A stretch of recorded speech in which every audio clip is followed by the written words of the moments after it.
bismillahi irrahmani irrahim alhamdulilahi rabilalamin walsalaatu walsalaamu ala ashraf almursalin nabiyina muhammadin wa ala alihi wa sahbihi ajmain assalaamu aleykum wa rahmatullahi wa barakaatu mbokki téléspectateurs yi nga xam ne yéen a ñuy seetaan di ñu dégloo si Al Amal TV ñoo ngi sant suñu boroom subhaanahu wa taala di ñaanal yonent bi alayhi salaatu wassalaam di leen ziyaara di leen nuyu di ñaan borom bi mu defal ñu tawfiq te defal leen ko di am lu ñu bëgg a baaxee suñu réew di ko baaxee suñu bopp di ko baaxee suñu askan. am réew ñaari ponk mooy tax muy jëm kanam, ñaari ponk wala bu la neexee nga ne ñetti ponk.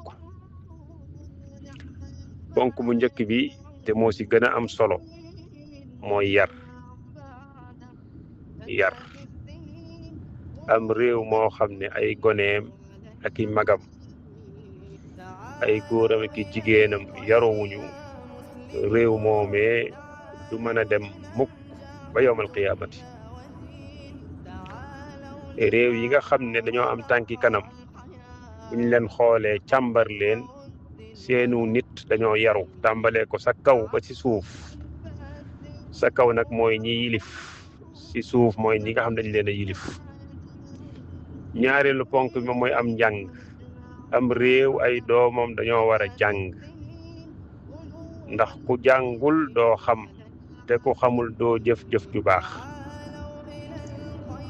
il faut suñu réew mi ñu jàngal ñëpp, jàngal mag ñi, jàngal gone yi, jàngal jigéen ñi, jàngal góor ñi.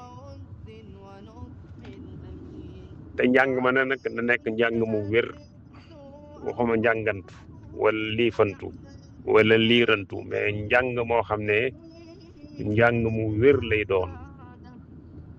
njàng mu wér nag dafay tàmbalee ci jàng sa bopp bala ngaa jàng kenn. jàng sa bopp bala ngaa jàng kenn. ñun nag dañuy jàng ay jàmbur bàyyi suñu bopp.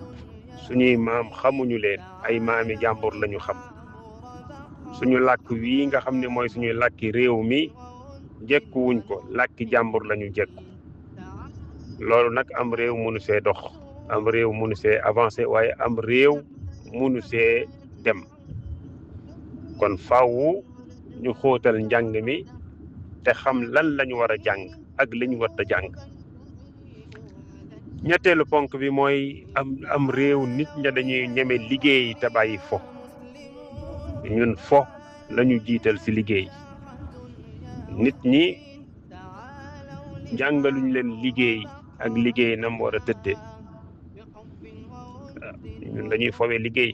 te gis koo xam ne nii dañ koy tuddee kilifa, moo xam dafay yilif ab direction wala ab ministère wala lu mën a doon, au lieu kon muy jiitu ñëpp sa liggéeyukaay ba, waaye moo fay mujj. te bu ñëwee day liggéey tuuti wàcc dem yoonam. waaw léeg-léeg sax nga gis ci hôpitaux yi nga xam ne barabu fajukaay ya nga xam ne malade ba day ñëw 5 heures du matin 4 heures du matin di toog di xaar. léeg-léeg ka nga xam ne moo ko war a gis, war koo faj, toog ba midi, toog ba 10 heures, toog ba 11 heures, mu gàddu saagam jiital biiram ñëw ba consulter quelques malades, daal di leen fa ñukku di joxe ay rendez-vous. loolu musiba la ci am réew. loolu musiba la ci am réew. kon am réew dafa war a fonk yar, fonk njàng, waaye fonk li nga xam ne moom mooy liggéey. ñoo ngi ñaan suñu borom subhaanahu wa taala mu defal ñu tawfiq te defal leen ko. wasalaamu aleykum wa rahmatullah.